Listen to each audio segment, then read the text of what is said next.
I said goodbye to someone that I love. It's not just me, I tell you, it's the both of us. And it was hard, like coming off the pill that you take to stay happy. Someone above see me do alright. Someone above is looking with a tender eye upon your face. You may think you're alone, but you may think again. If I could do just one little perfect thing, I'd be happy. They write it on my grave, or when they scattered my ashes. On second thoughts, I'd rather hang around and be there with my best friend if she wants me. And far away, somebody read the letter. He condescends to read the words I wrote about him. And if he smiles, it's no more than a genius deserves. For all your curious love and your passion,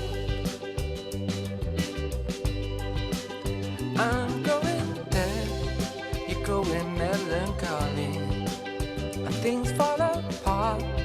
I don't know why we bother at all, but life is good, and it's always worth living, at least for a while. If I could do just one little perfect thing, I'd be happy. They write it on my grave, or when they scattered my ashes. On second thoughts, I'd rather hang around and be there with my best friend if she wants me.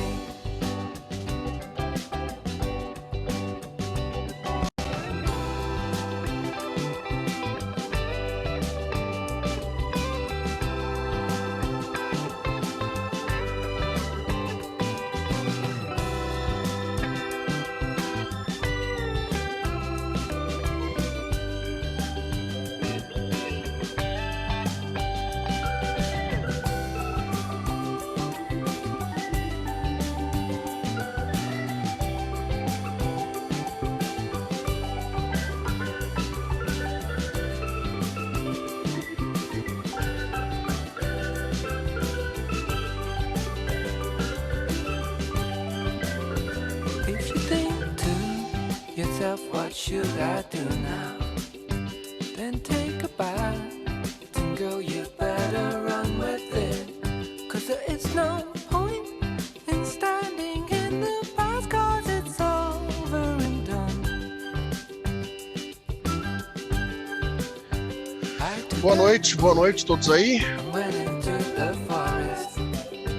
Boa Boa noite, professor. noite.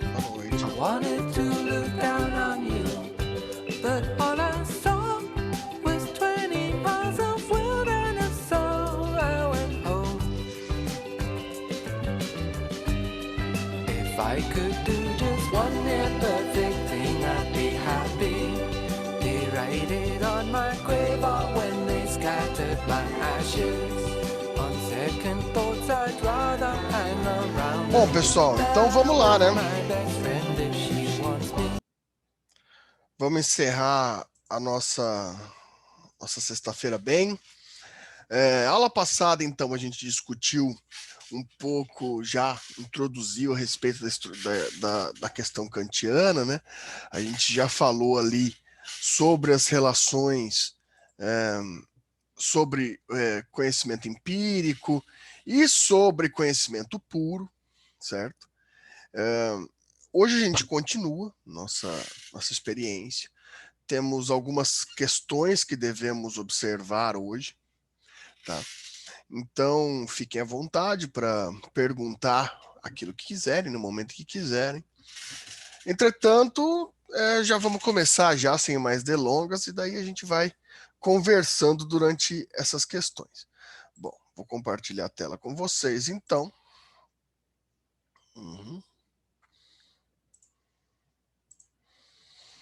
Bom, pessoal, Aula passada, então, a gente falou um pouco daquela ideia do conhecimento, ou seja, essa relação de que para o Kant a gente tem uma relação do conhecimento intimamente ligada com a relação é, do fato empírico. Porém, ele traz para a gente ao final, pela nossa discussão que a gente teve, essa relação de que, ainda que a gente tenha toda essa fundamentação sobre a ordem, um, vamos dizer assim, sobre a ordem de que as coisas que a gente pode elaborar por meio do conhecimento são derivadas da experiência, existe uma necessidade, existe uma relação direta com a validade desse instrumento pela forma racional, né? Ou seja, há uma relação de racionalidade com aquilo que a gente está tentando delimitar como razão, né? Isso a gente falou na aula passada. Hoje a gente passa a trabalhar com um avanço dessa ideia, né? Para a gente compreender melhor essa instituição kantiana. E a partir desse movimento, eu vou começar, né? A gente vai começar tratando sobre um dos elementos mais importantes, do qual a gente vai trabalhar, principalmente no que tange a nossa necessidade de, em breve, quando formos entrar no Kelsen, poder falar desse instrumento do direito na relação kantiana. Então, hoje a gente precisa falar um pouco sobre essa divisão entre dois mundos em que Kant vai nos atribuir a realidade, né? E é isso que a gente vai tentar discutir um pouquinho hoje aqui. Bom, vamos lá. Pessoal,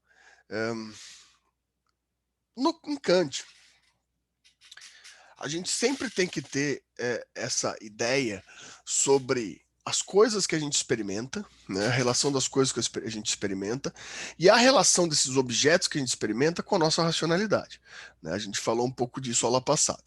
Sendo assim, a gente deve pensar da seguinte forma, meus caros, vejam o seguinte, tá? O Kant vai dividir a nossa relação de realidade entre dois planos. Só um minutinho aqui. Bom, a gente está falando, então, de uma relação em que o Kant vai tentar colocar para a gente sobre dois aspectos fundamentais da nossa relação com o mundo. Vamos colocar dessa forma, da nossa própria relação com o mundo. Basicamente, em primeiro plano, né, eu coloquei os termos originais aqui, a gente vai fazer traduções aproximadas daquilo que a gente pode determinar nesses planos, tá? Porque como são termos específicos da ciência, a tradução vai ser sempre aproximada. Bom, sobre o Sein, a gente pode colocar como plano do ser, né? Plano do ser. Bom, por plano do ser, a gente pode entender da seguinte forma. O plano do ser consiste nas coisas, né? E eu quero que vocês prestem atenção nesse termo coisa, né? Por que coisa? Porque a gente vai estar tratando objetivamente de um objeto, né? De um objeto relativo a ele mesmo. Então não importa o conceito atribuído a esse objeto, não importa um conceito atribuído a esse sujeito de observação. Justamente porque esse plano do ser, ele vai comportar as coisas reais, as coisas do plano da experiência, deslocadas do juízo de valor, deslocadas de seu conceito, né? Então vejam, isso aqui é uma coisa, né? Isso aqui é uma coisa, isso aqui é uma coisa. Nada disso vai ser especificamente um conceito. Nesse plano do ser, esses objetos aos quais a gente está manuseando aqui, eles vão ser objetos em si, né? Em outras palavras, eu vou até escrever aqui para vocês, acho que fica mais interessante nessa parte se a gente faz uma relação escrita, né?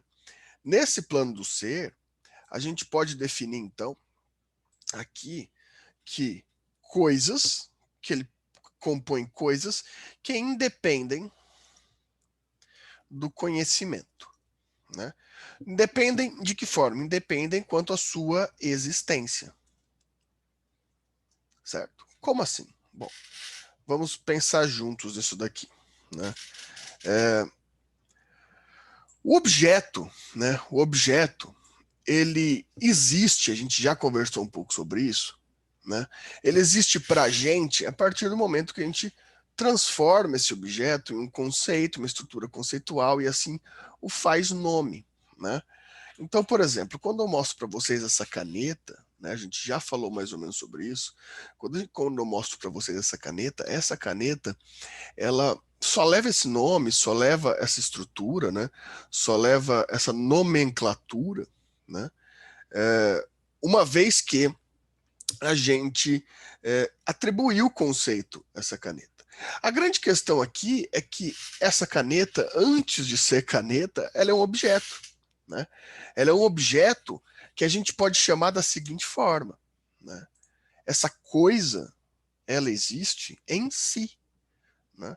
Em si mesma. Estranho isso? Não, vejam. É uma coisa em si.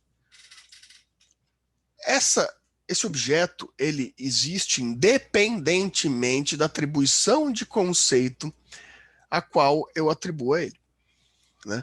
Então, eu chamando isso de caneta ou não, eu experimentando essa caneta ou não, eu vendo essa caneta ou não, ela permanece sendo um objeto em si. Ela permanece sendo um objeto em si. Compreende? Essa caneta não depende de mim para que ela seja uma caneta. Ela é um objeto em si. Ela tem a sua própria existência no plano do ser. Não depende da minha instrumentalização, né?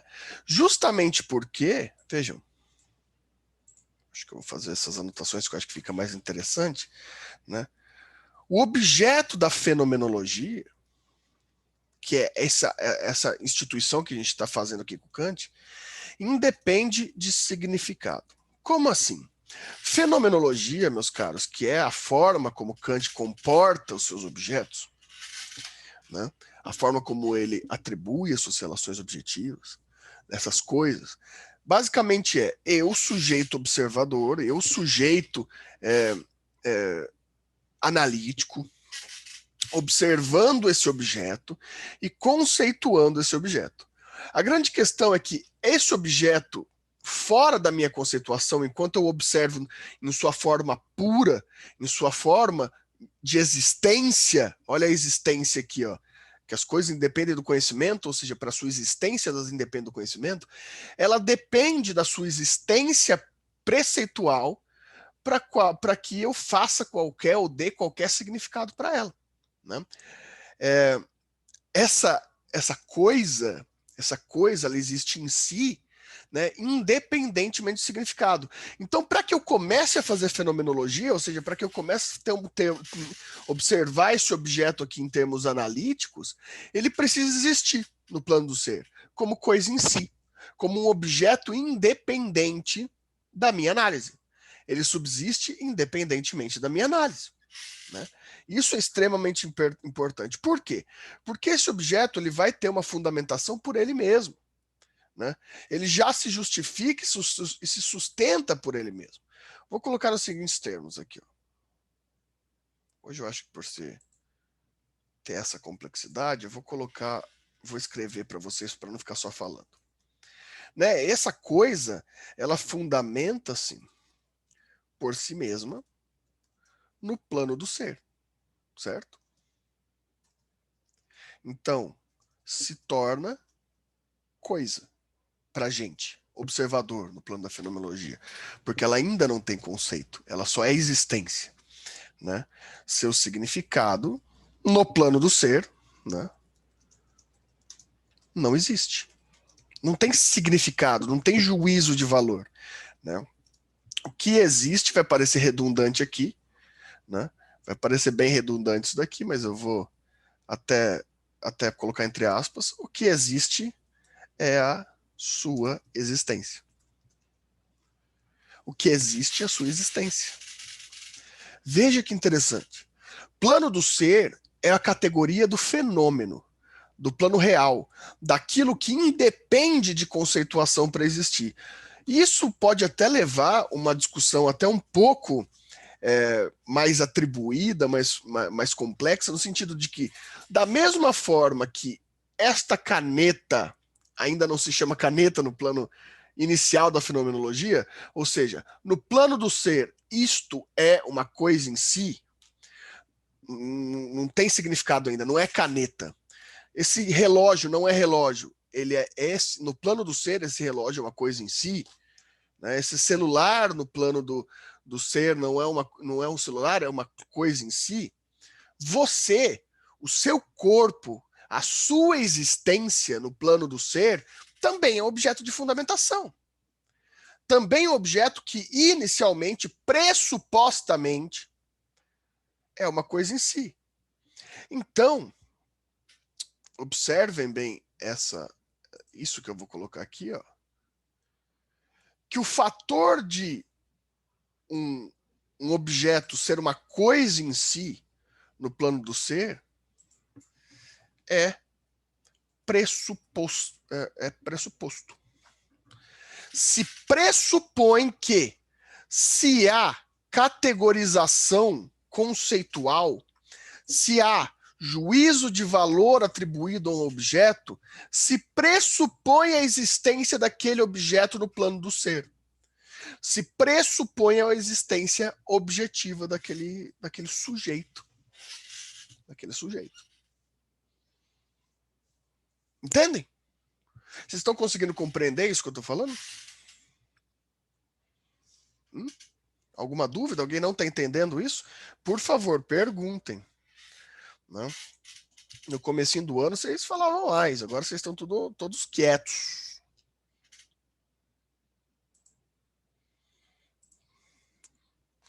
Mas tá bom então, se está entendendo, tá bom também. Tranquilo até agora, professor. Então, beleza. Ora, nossa grande questão é, a gente está partindo do elemento pressuposto do plano do ser, que a coisa em si se pressupõe a sua existência. Só que a gente também sabe que isso aqui é uma caneta. Aqui que está o problema. Aqui que está o grande problema. Por quê? Porque, olha só,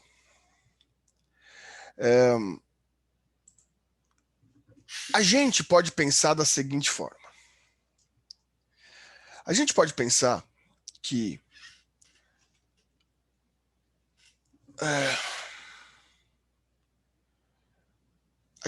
vou tentar colocar assim, ó. Deixa eu ver se eu coloco aqui. Não, vamos colocar assim. Por quê? Será que esse é um bom exemplo? Acho que é. Por que esse objeto se chama caneta? Talvez essa seja uma boa pergunta. Por que esse objeto se chama caneta? Bem, vamos colocar da seguinte forma. Eu imagino que vocês saibam que, etimologicamente, no grego, kauna, né, significa talo, né, talo da planta da cana. Né?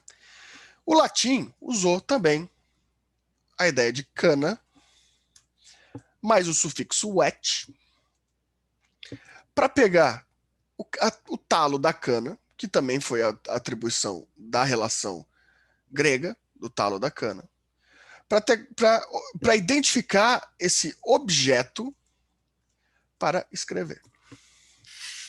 Vejam que interessante. Isso eu acho muito interessante. Assim como a caneta, o talo da planta da cana também era objeto em si pressuposto, era uma coisa em si. Esse objeto era usado para fazer açúcar e tudo mais, né? A kauna, em grego. Perdão. O talo era retirado e, pelo seu formato, sua facilidade, era molhado na tinta e se usado para se escrever. né? Em latim, mesma coisa. Os romanos usavam o talo da câmara e deram uma atribuição por um sufixo, que a gente adotou também, né? O eta, que a gente adotou, que, e além, para separar a palavra talo da cana do objeto que se usava para escrever, eles deram uma nova relação linguística, associando a fundamentação do talo da cana com a escrita. Então vejam que interessante. Isso que eu acho muito marcante aqui. A coisa em si, né? A coisa em si, ela passou por um juízo de valor. Esse objeto em si, ele passou por um juízo de valor. E principalmente a coisa em si foi atribuído um juízo axiológico. Então, esse juízo, ele revelava o quê? Uma possibilidade da gente poder identificar o objeto que até então era um talo de cana molhado na tinta como um objeto finalístico, né? Essa etimologia nos revela o seguinte. Essa etimologia nos revela que o juízo de valor atribuído ao objeto, ele foi utilizado para gerar uma teleologia, essa palavra vocês já conhecem, uma teleologia do conceito atribuído à coisa. A coisa em si.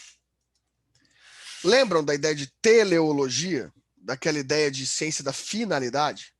Né? Da gente ter uma finalidade atribuída. Lembra lá nos gregos? A finalidade da justiça. Então a gente atribui por meio da teleologia do significado de finalidade. O juízo de valor, dado a atribuição daquele conceito, ele servia para identificar, inclusive, o que eu queria com aquele conceito. Ele servia para eu criar uma teleologia, não é teologia, é teleologia, o telos daquela atribuição de coisa. Veja, pessoal, a cana não foi feita para escrever, tampouco a tinta. A tinta existe independentemente se alguém vai escrever ou não com ela. A tinta não depende de alguém escrevendo para ela existir. Ela pode ser produzida, mas ela é um roupante, um conjunto de elementos do ser. Se ninguém usar aquela tinta, ela vai continuar sendo uma tinta. Né? Não está aqui? Acho que não está aqui. Aqui em cima? Aqui em cima está só a caneta. Eu tenho aquelas canetas que eu ganhei, aquelas canetas caras, sabe, que eu ganhei de formatura. A tinteira dela não está ali em cima. Ah, está aqui sim. Só que eu ganhei quando eu me formei, né, aqueles presentes de formatura. Eu ganhei uma caneta, aquelas canetas que eu nunca compraria, porque são caríssimas, né? E ela é tinteira. Ela vem com esse negócio aqui, que é a tinta dela. Eu nunca usei essa caneta. Nunca usei essa caneta. Gente, depois que eu descobri quanto que custava para eu comprar esse bagulhinho de tinta aqui, eu falei, não quero, nunca vou usar esse negócio aqui. Isso aqui é uma tinta de caneta. Eu nunca usei para escrever. O telos dessa bendita caneta aqui, que eu tenho medo até de pegar, né? O telos dessa caneta aqui é escrever. Por quê? Né? A gente atribui um juízo de valor a ela. Se você vê essa caneta aqui, você vai pensar que é para escrever. Só que eu nunca escrevi com essa caneta. E eu tenho que chupar a tinta dentro desse negócio aqui para a caneta escrever. E eu nunca usei a tinta. Significa que eu mudei o juízo de valor atribuído à caneta? Não. Porque se você virar para mim e falar aquela caneta de burguês que você tem na sua casa lá, eu vou lembrar dela imediatamente. E eu vou saber que é uma caneta, e vou saber que ela serve para eu escrever. E eu vou saber que ela tá pegando poeira lá desde quando eu me formei e nunca usei. Para que eu vou ter ela ali? Porque precisa, né? Porque a gente ganha, é simbólica. Tem outro juízo de valor atribuído que a gente vai discutir daqui a pouco.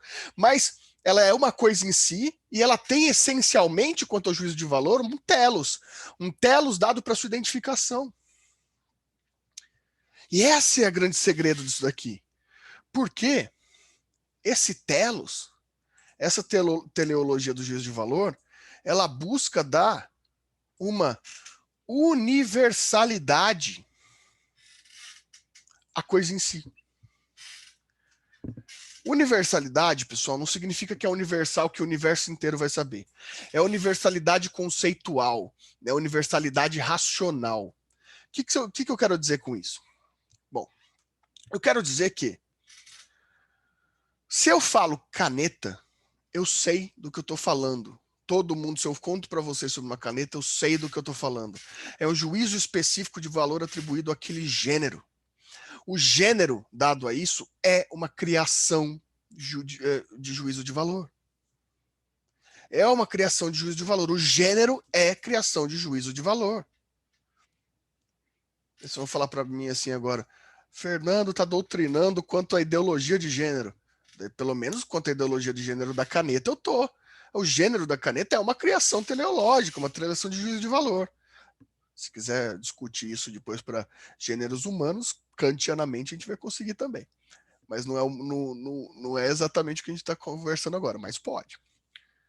Porque a coisa em si, ela não existe quanto ao seu conceito. O seu conceito é atribuído para dar universalidade a ela, para ter acesso. Vou colocar aqui também. Acho que aqui, ó.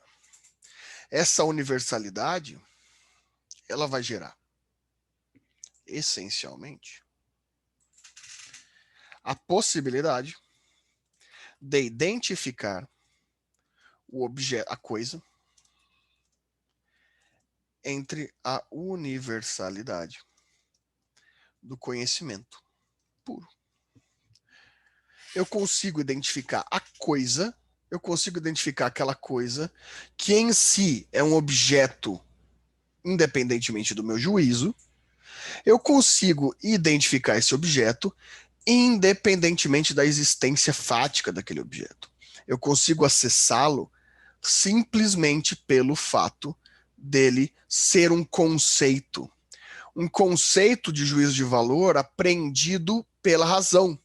Esse objeto, né, ele existe pressuposto por uma coisa em si, mas esse que é um ser, né, só que de forma hipotética, um dever ser.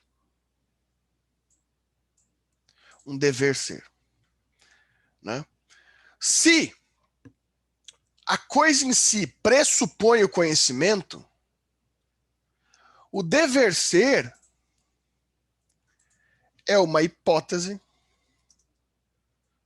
do conhecimento pressuposto.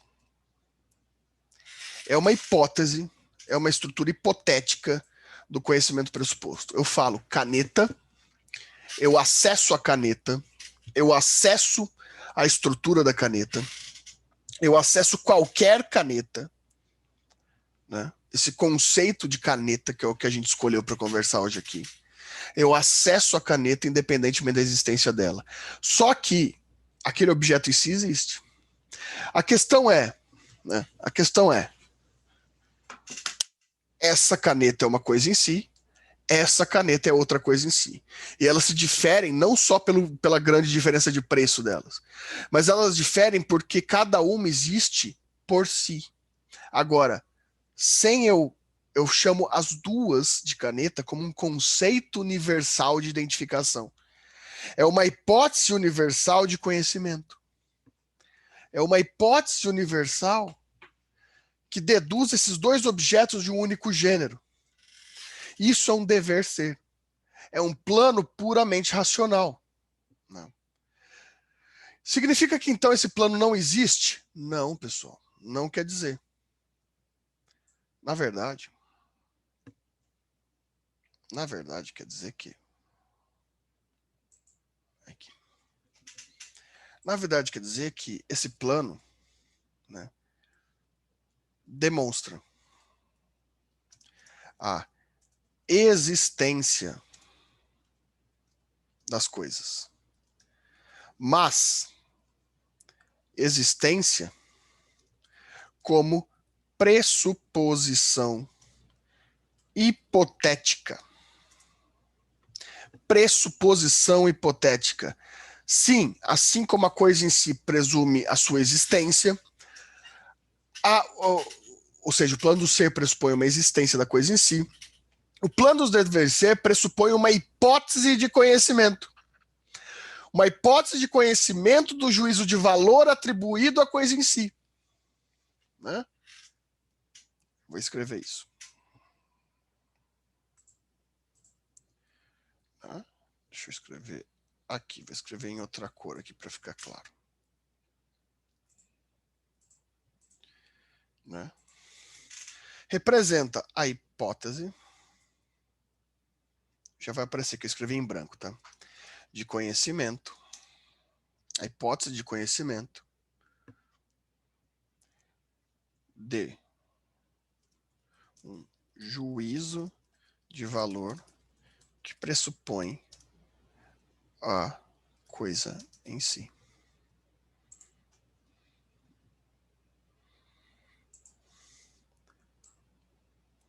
São várias palavras, mas é simples de entender. A gente tem aqui uma hipótese de conhecimento. E de outro lado, né, uma hipótese de conhecimento pressuposto. De outro lado, pressuposto a quê? Pressuposto a existência da coisa em si. Claro que não vai parar por aí. A gente já vai discutir no próximo slide que o dever ser vai muito além. Né? Os juízos em si, eles vão atribuir vários outros conceitos.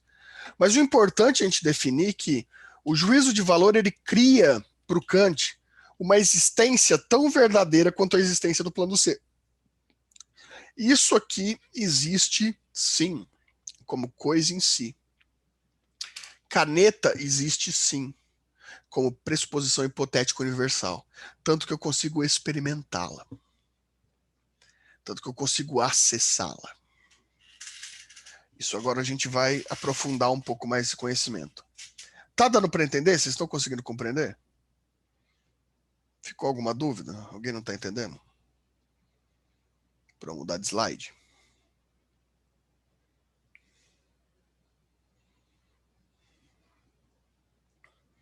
Acho que não, né?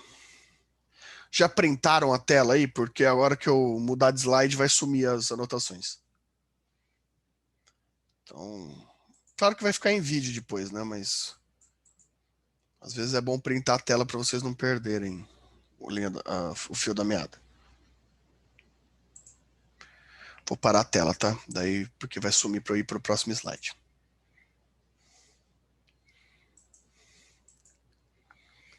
O único defeito desse negócio aqui é que quando muda de tela, perde as anotações. Bom, vou compartilhar aqui de novo. Bom, então agora vamos falar do dever ser. Vamos falar dos juízos de valor, dessas hipóteses normativas. Né?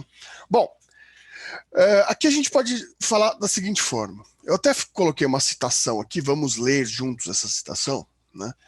Do Kant, lá da Crítica da Razão Pura. Né?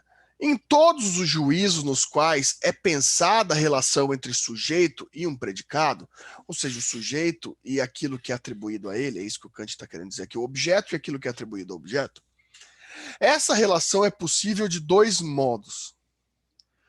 Ou o predicado B pertence ao sujeito A, como pertencimento, ou o predicado B se localiza inteiramente fora do conceito A, mesmo estando em conexão a ele. Bom, parece confuso o que o Kant está falando, então vamos tentar traduzir isso aqui. Né? Basicamente, o Kant está mostrando para a gente que existem duas espécies de juízos, né? Duas espécies desse juízo, ao qual a gente vai conseguir fazer as atribuições de valor ao objeto. E isso que vai ser a ampliação do conceito, e vocês vão ver que esses conceitos vão fundamentar profundamente a própria existência do objeto do dever ser. Mesmo que ele não seja real no plano do ser, ele é real no plano racional. É isso que o Kant está querendo demonstrar para a gente. O primeiro, a gente vai colocar como uma espécie de juízo que vai ser descritivo, né? Um juízo de explicação do objeto, né? Da coisa em si. e a gente vai chamar de juízo analítico, né, que ele vai ser usado para explicação do objeto. E eu coloco aqui, são aqueles em que a conexão do predicado com o sujeito é pensada por meio da identidade. Bom, aqui a gente vai ter o exemplo básico, né, essa coisa em si é uma caneta. Lembra da fenomenologia, parte da análise do objeto? Então, agora a gente vai analisar o objeto em si quanto à sua existência. Isso é atribuição de juízo de valor. Então, isto, primeiro, é uma caneta. Juízo analítico. Estou explicando essa coisa. É uma caneta. Posso ampliar o juízo analítico? Posso, porque, ó, caneta, você atribui a memória. Agora eu quero que você atribua universalmente, acesse essa caneta, sendo ela em si, não uma generalidade identificável. Então, agora eu vou começar a colocar 2, caneta preta. 3, caneta da marca Pilot, né? 4, ponta 1.0. 5, tinta em gel. Tá vendo? Eu estou analisando características. 3, tampa móvel.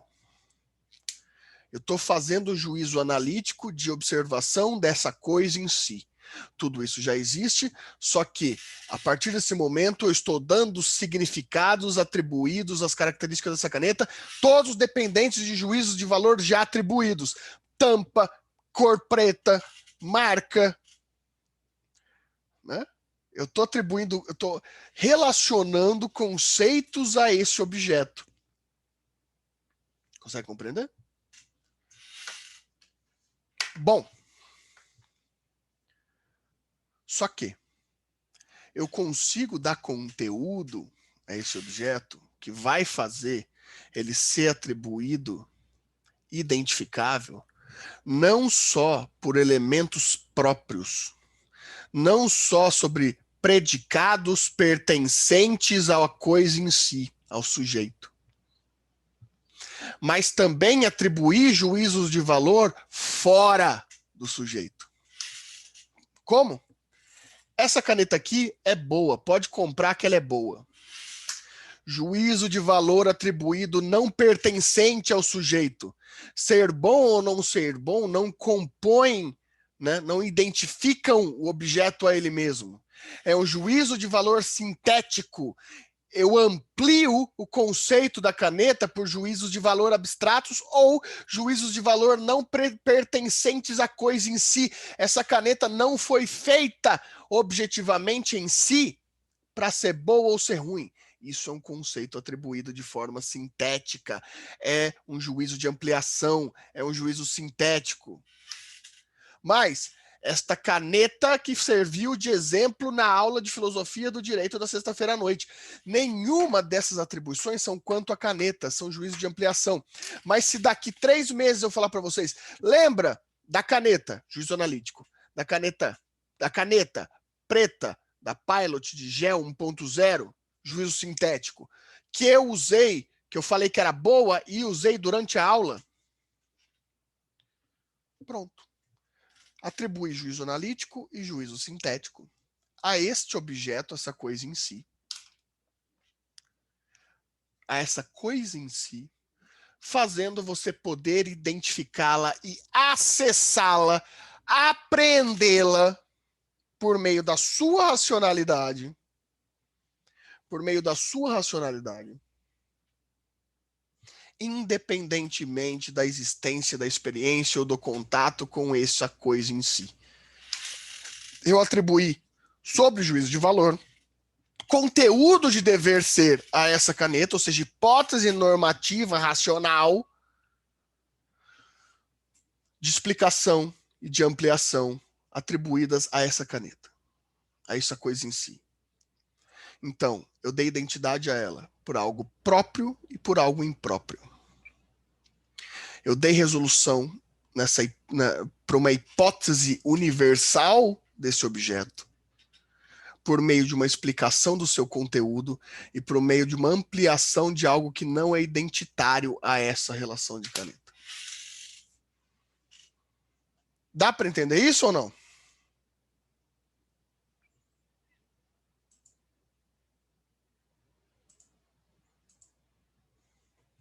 Dá para entender isso ou não? A Tamires não entendeu o que? A questão de ser hipotética. Veja só, Tamires, vamos colocar aqui. Pense comigo. Essa coisa em si, ela realmente existe no plano do ser. O plano do ser, ele depende da existência fática das coisas, por isso que a gente chama de coisa em si.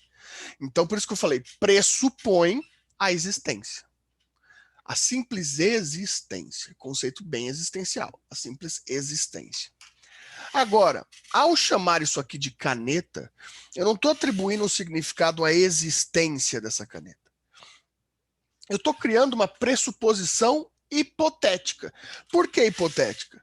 Porque eu estou relacionando esta coisa em si a um conjunto de elementos que só existem no juízo de valor, só existem racionalmente. Quando eu falo hipótese, significa dizer que eu estou pressupondo aqui não a existência em si, mas eu estou pressupondo uma hipótese normativa, uma relação racional. Por quê? Porque agora o conceito atribuído a essa caneta, ela não precisa mais da existência dessa caneta.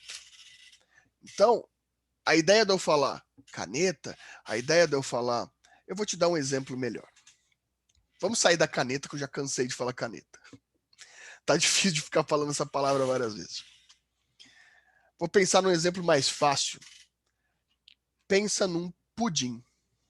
Você gosta de pudim, Tamires? Imagino que sim, porque é difícil alguém não gostar de pudim. Mas existe, e é aqui que eu quero chegar. Existe quem gosta de pudim, quem não gosta de pudim. Se eu peço agora para você acessar na sua racionalidade o conceito hipotético de dever ser de um pudim, você tem, não sei se você tem um pudim na sua casa aí, mas eu espero que você não esteja com ele na frente agora, porque você tá assistindo a aula. Mas você não tem um pudim aí. Só que você pode criar essa hipótese na sua cabeça agora.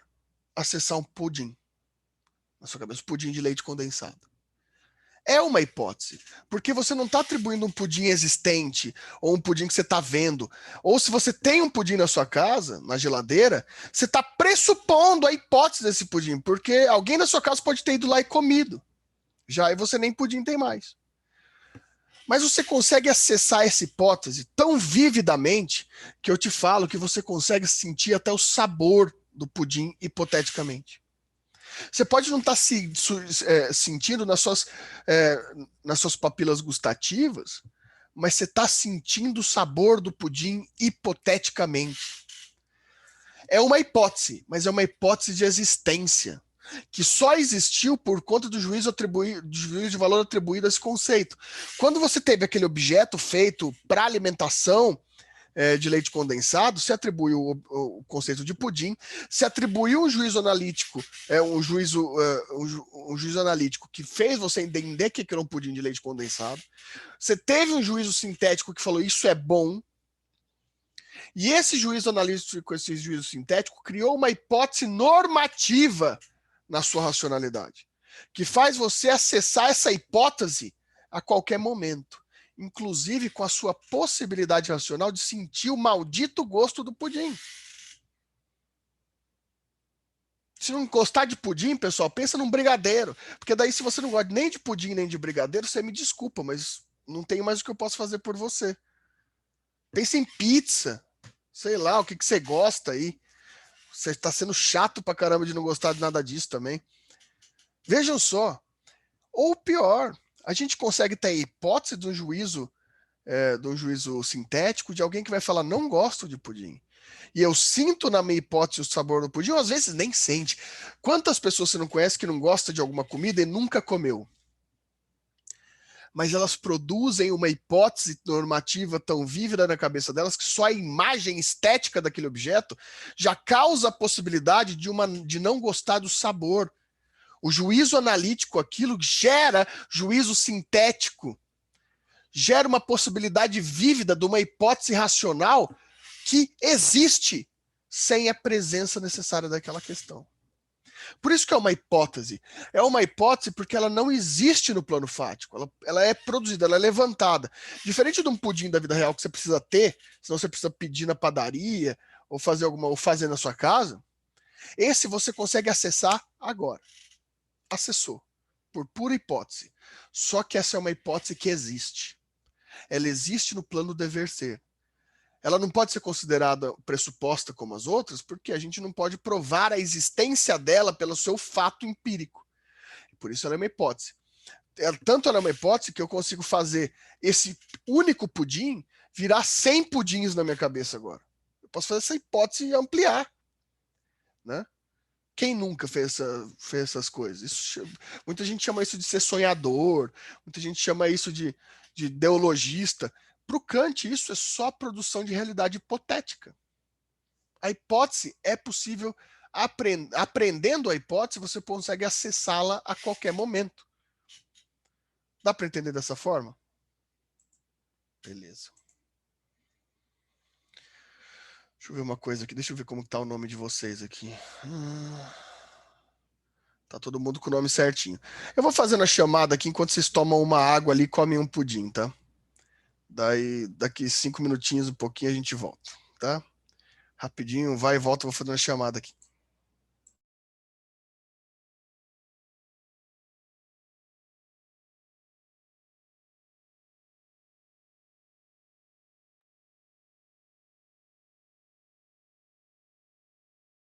If I could do just one little perfect thing, I'd be happy. They raided on my grave or when they scattered my ashes. On second thoughts, I'd rather hang around and be there with my best friend if she wants me. If she wants me, yeah. If she wants me, yeah. If she wants me, yeah.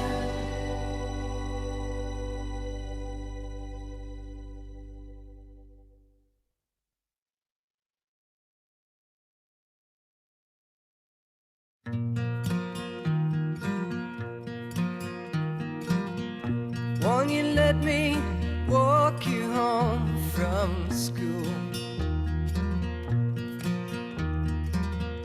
Won't you let me meet you at the pool? Maybe Friday I can get tickets for the dance. And I'll take you. Ooh. Won't you tell your dad, get off my back? Tell him what we said about painted black. Rock and roll is here to stay. Come inside, well, it's okay. And I'll shake you. Ooh.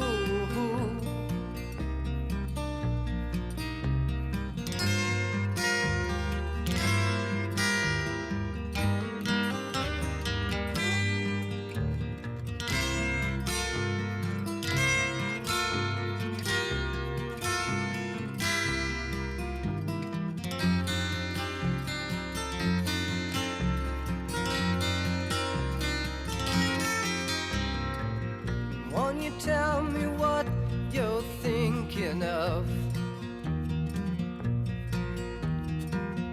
Would you be an outlaw for my love? If it's so, well, let me know. If it's no, well, I can go. I won't make you. Ooh.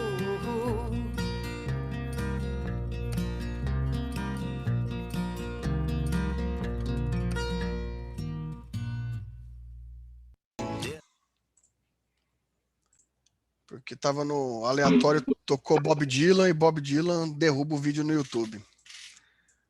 Já tem essa experiência. Vou ter que editar esse vídeo antes de postar, que droga. E eu tô vendo aqui no chat que o Kant provocou exatamente o juízo hipotético em vocês, né? Tá todo mundo até sentindo gosto de pudim aqui. Exatamente. Isso é a hipótese normativa do dever ser. A criação real da hipótese normativa. E é exatamente isso que a gente vai falar. Continuar falando, né?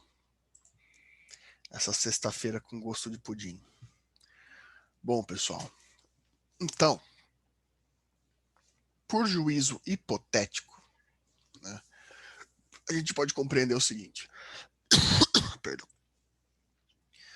Que essa hipótese de juízo, esse dever ser, né? Então, quando a gente fala de hipótese, juízo de valor traz essa coisinha para essa tela aqui. A gente fala dessa hipótese normativa, desse juízo hipotético, a gente está falando necessariamente, né, de dever ser puro. Deixa eu voltar para o vermelho aqui. A gente está falando de dever ser puro.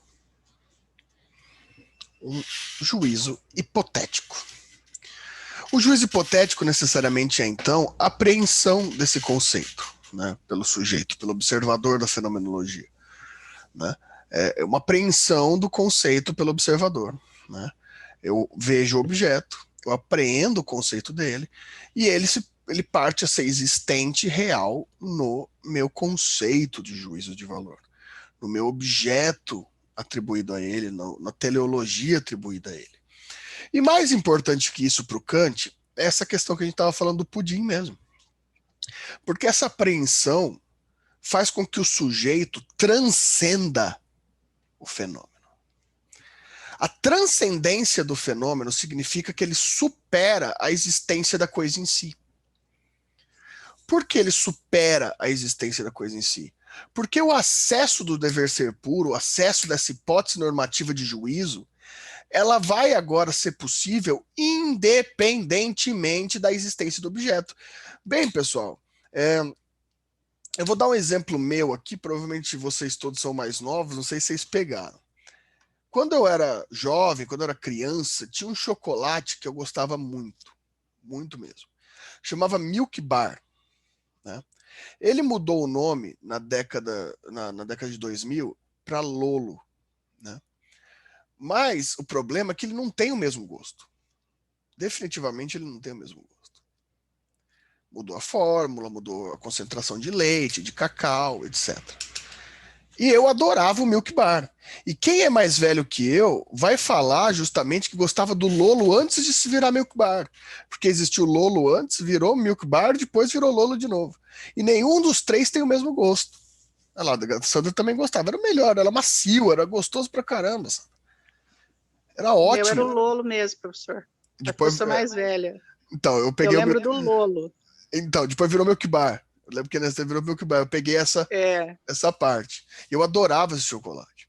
E agora virou Lolo de novo. E eu comprei mais recentemente e não tem o mesmo gosto. Ou seja, o Milk Bar que eu gostava não existe mais. Não é mais produzido. É igual, vamos falar de comida, né? Nessa sexta-feira, porque é isso mesmo. Tinha um biscoitinho, né? Tinha um biscoitinho que eu amava também. Eu era fanático, que era de uns ursinhos, se chamava Fof. Vocês lembram do Fof? Fof era uma das coisas mais gostosas que existem no mundo. Deixa eu ver se tem aqui. Biscoito Fof. Vocês vão lembrar disso. Isso aqui era uma maravilha. Isso aqui era... Olha, vou até compartilhar a tela aqui. Lembram disso aqui, ó? Isso aqui era incrível, isso era maravilhoso. Esses ursinhos aqui. Tinha de chocolate, tinha de baunilha. Isso aqui era incrível. Gente, isso aqui não existe mais, tá? Isso aqui, infelizmente, não existe mais. Infelizmente mesmo. Mas eu lembro perfeitamente do gosto. A Sandra lembra. Isso aqui era muito bom, Sandra. Eu me esbaldava nesse FOF aqui. Gente, isso não existe mais. E não é produzido mais. Tem até um similar importado que vende em alguns supermercados, mas não é a mesma coisa. O Milk Bar e o FOF não existem mais no plano do ser, mas eles existem com a apreensão do conceito por mim, sujeito observador. Eu lembro do gosto. Eu consigo, pela minha apreensão, experimentar a experiência pressuposta hipotética de uma experiência da coisa em si. Eu consigo experimentar esse conceito. E ele não existe mais. Eu transcendi o fenômeno. A existência do FOF, a existência do Milk Bar, elas existem por apreensão de conceito. Significa que houve uma transcendência do objeto da coisa em si. Significa que por mais que isso não exista no plano do ser, eu transcendi o objeto da experiência e faço da existência dele uma existência hipotética de dever ser. A existência do objeto transcende a realidade e passa a ser real no plano do dever ser. Porque a percepção desse juízo hipotético, ela não se dá na coisa em si, mas se dá na essencialidade da coisa em si, no conceito essencial dessa coisa. Significa que o juízo atribuído, ele alcança o que esse objeto é em relação a mim, a essencialidade. Claro, como eu coloquei aqui no terceiro tópico, é um conhecimento isolado que é formado a partir de uma lógica racional. Eu tenho que explicar isso, né? Eu tenho que ter uma linha ordinária na minha cabeça e eu consigo normalmente acessar assim. Eu consigo acessar quando eu invoco na minha cabeça Milk Bar, FOF. Eu invoco e eu consigo transcender o fenômeno por isso. Só que, apesar de ser lógico-racional, precisar desse conceito, desse juízo de valor explicativo, né, do juízo analítico para conseguir acessá-lo, né? Você percebe que para eu conseguir acessar, eu precisei do juízo analítico. Olha, por exemplo, o Milk Bar. Eu preciso chamar ele de chocolate Milk Bar, o juízo analítico, e falar que ele era muito bom. Dar um conceito maniqueísta para ele de valor. Um juízo axiológico para ele. Eu tenho que dar esse juízo. Porque isso é lógico-racional. Eu preciso atribuir, mas além do juízo sintético e além do juízo analítico, existe um juízo a priori, um juízo hipotético, um juízo de validação, que ele não precisa de nada disso, que é a transcendência do objeto. Para acessar, eu preciso dessa razão experimentada, desse conhecimento que vem da experiência. Mas a partir do acesso transcendente, eu entro na essência e consigo sentir e consigo recordar e reexperimentar, inclusive, o gosto desse objeto. É isso que é fabuloso, né? É isso que faz desse objeto ser tão fabuloso. A racionalidade, ela tem essa possibilidade de ser atribuída quanto ao objeto da coisa. É muito interessante isso. É muito interessante. E mais do que isso, né, existe uma validade nisso, né? Esse juízo hipotético, né? Ixi, o que aconteceu aqui? Eu perdi minha câmera. Saiu da... Voltou. Esse juízo hipotético, ele valida, né, o juízo atribuído à coisa em si. Todo conhecimento vem da experiência, mas ele é validado pela transcendência do objeto, pela produção racional do objeto. Ele é validado por essa produção racional do objeto. Isso que importa, de fato, nesse objeto. A sua validação. A sua validação. Porque é a ideia daquele universalismo que a gente falou. É a ideia do acesso indistinto, universal, universalidade dentro do conhecimento. Porque sim, o conhecimento é formado por um plano fático, pelo fato, pela experiência da coisa em si. A coisa em si, ela é observada, ela é analisada a partir da sua estética, da sua descrição estética, ou seja, de um plano estético, de um juízo estético, que vai formar justamente aquele juízo sintético e o juízo analítico, que vai dar um plano lógico racional a esse objeto. Mas ele vai ser validado por um plano hipotético, por esse plano que vai acessar o objeto de forma específica pela minha razão. Isso é tão claro, pessoal, porque às vezes o Milk-Bar e o FOF nem eram tão bons assim. É muito possível que nem sejam tão bons assim. É muito possível que nem sejam tão diferentes daquilo que eu provei. Mas na minha produção racional, ele existe como sendo muito melhor. Ideologicamente muito melhor. A minha hipótese produz um objeto existente em si. Dependente da coisa em si, dependente da estética. Ou seja, dependente do ser, dependente do juízo analítico e do juízo sintético. Mas validado pela existência da minha razão. Validado pela existência da minha racionalidade. Validado por um plano hipotético que transcende o objeto. Validado por esse plano transcendente que valida o objeto. Estão entendendo isso? Deixa eu tirar essa imagem do FOF aqui, que parou de aparecer para vocês, mas está na minha frente aqui, está me dando vontade. E aí, estão entendendo isso? Alguma dúvida até aqui?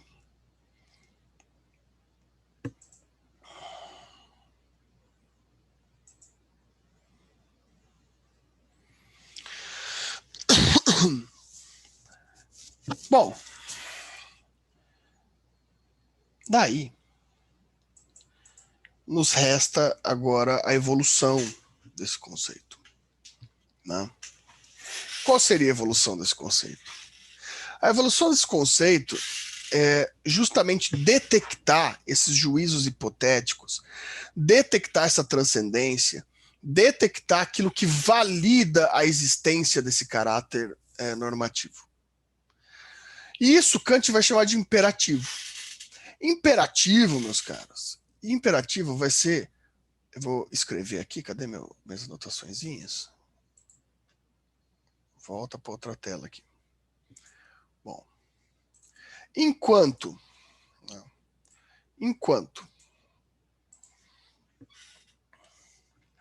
o conhecimento da coisa em si se dá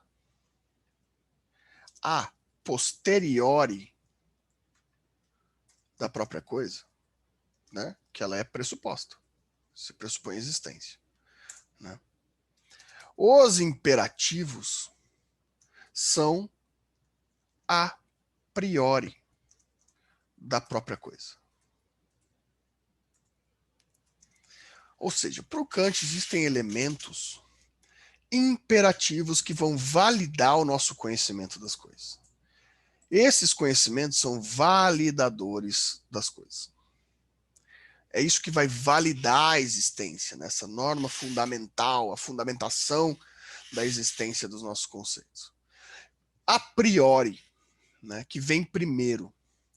Bom, existem 3 afirmações kantianas que vão nos levar a essa fundamentação. A primeira seria uma ação, né, uma identificação do objeto, isso que quer dizer com ação, né? Então ele vai falar, agir de maneira que a ação torne-se uma máxima para ser reproduzida por qualquer pessoa em qualquer circunstância. Se a ação pressuposta ela pudesse ser reproduzida por qualquer pessoa, a gente já dá exemplo. Por qualquer pessoa em qualquer circunstância, ótimo. Então a gente já vai ter um imperativo. Em segundo, agir de maneira que a ação possa se tornar uma lei da natureza, que possa ser natural. É a segunda fundamentação. E terceiro, agir de maneira que o ser humano seja um fim a ser atingido sempre, e não como meio para atingir o interesse próprio. Vou colocar para vocês da seguinte forma. Imaginem comigo. Imaginem um homem, né? Um homem. Esse homem, ele é casado, tem filhos. Só que ele é uma pessoa categoricamente sobre o juízo de valor uma pessoa ruim. O que eu quero dizer com isso? Esse homem, ele é alcoólatra e viciado em drogas. E ele usa essas drogas e esse álcool, né, que são a mesma coisa, né, com frequência, com grande frequência. Ele é uma pessoa violenta, né, ele é uma pessoa que tem uma fundamentação comportamental bem preocupante em vivência em sociedade, e quando ele está sob o efeito dessas drogas, desse álcool, isso potencializa essa sua colocação perante a sociedade, né? Essa pessoa, ele é mitomaníaco, ele mente compulsivamente, engana as pessoas, né, e depois dá golpes nessas pessoas. Esse sujeito que é extremamente violento, ele abusa fisicamente, psicologicamente, sexualmente da esposa e dos filhos. Esse sujeito, né, ele agride pessoas verbalmente, fisicamente, o tempo todo. Ele não é uma pessoa confiável, ele trai as pessoas de sua confiança o tempo todo. Em outras palavras, os seus atos, num gráfico de 5 anos, é só negativo. Ele não trouxe nenhum momento de felicidade, de prazer ou ternura para ninguém próximo a ele, e ele só trouxe tristeza, consternação. Ele só trouxe juízo de valores negativos a essas pessoas, só fez mal à vida dessas pessoas. E além do que, ele não tem emprego, ele é encostado, ele é sustentado por essa família que ainda o resta, né? Então ele ainda traz prejuízo financeiro. É uma pessoa toda cagada, né? E daí vem a questão. Esse sujeito, em um momento de reflexão, ele pensa, a minha vida sobre existência próxima nos últimos tempos aí, e ainda pensando anteriormente, ela se resume a causar mal às pessoas. Eu causo mal a mim mesmo e causo mal às pessoas. Não há um momento identificável positivo, só há momentos identificáveis negativos. E ele pensa, se eu morrer, né, isso vai trazer bem para mim e vai trazer bem para os outros, né? Não vai trazer nenhum dano às outras pessoas, só vai trazer questões positivas. Então ele pensa que vai se suicidar. A primeiro momento, isso parece totalmente plausível do ponto de vista frio e radical, parece plausível. Mas daí vem a questão do imperativo kantiano, no sistema priorístico. O primeiro é o mais grave. Agir de maneira que a ação torne-se uma máxima a ser reproduzida por qualquer pessoa em qualquer circunstância. Vamos ver. Se a gente for analisar o juízo de valor analítico da ação do suicídio desse homem, a gente pode reproduzir ele, porque veja só, pensem comigo, a reprodução exata não existe no tempo. A reprodução exata, elas dependem das conceitualizações. Se você pensar aí num momento bom que você teve na sua vida, num momento feliz, numa festa, qualquer coisa assim, você vai pensar num sentimento, etc. Se você tentar reproduzir esse momento, esse evento da sua vida, com as mesmas pessoas envolvidas, na mesma época do ano, com as mesmas condições climáticas, não vai ser a mesma coisa, por mais que ela se emule de forma muito próxima, não vai ser a mesma coisa. O que a gente pode extrair são os conceitos que levam a essa coisa, né? Os conceitos que levam a essa coisa, né? O conceito do sentimento, o conceito racional que te leva a ter esse sentimento, a felicidade, da festa, da diversão, etc. Né? A mesma coisa com o seu restaurante preferido. Você adora a comida daquele restaurante, então você tem uma expectativa. Se a comida não vem do jeito que você queria, é uma decepção, porque não há reprodução exata das coisas. Então, se a gente extrair conceitualmente, qual é o motivo universal que leva esse sujeito ao suicídio? Causar sofrimento a si e aos outros. Essa é a máxima. Se todo mundo que causa sofrimento a si e aos outros se mata, não sobra ninguém no mundo. Porque, bem, mas ele é louco, ele é uma loucura específica. Bem, mas o problema é que a justificativa moral, vamos colocar assim, dada ao suicídio desse sujeito, é o causar axiologicamente, ou seja, por um juízo sintético, causar mal a si e a outro. Pessoas que causam mal a si e ao outro. Todas as pessoas. Se a gente reproduzir a ação dele para qualquer pessoa em qualquer circunstância, o mundo inteiro se suicida. Então, a morte não pode ser o imperativo, nem o suicídio. Né? Se a morte pelo suicídio for uma lei natural, significa que não há vida, é uma contradição à própria existência da vida. Né? E a mesma coisa, pensar por outro meio, pensar no sofrimento dos outros em relação ao suicídio desse sujeito, por exemplo, a família dele que vem sofrendo, é não encontrar um juízo de valor imperativo atribuído à resolução daquele conflito, mas sim usar esse sujeito, por pior que ele seja, né, como um meio de atingir interesse de outra pessoa e não um fim em si mesmo. Por isso, o suicídio não é um imperativo. Ele não pode ser colocado como uma maneira imperativa de conhecimento, de atribuição de valor. Quando Kant coloca isso, ele coloca da seguinte forma. Existem dois tipos de imperativo. Imperativo categórico e imperativo hipotético. O imperativo categórico é aquela que a ação é boa em si. Ação boa em si, aqui a gente atribui a ideia da vida. A vida deve ser preservada. É interessante Kant, né?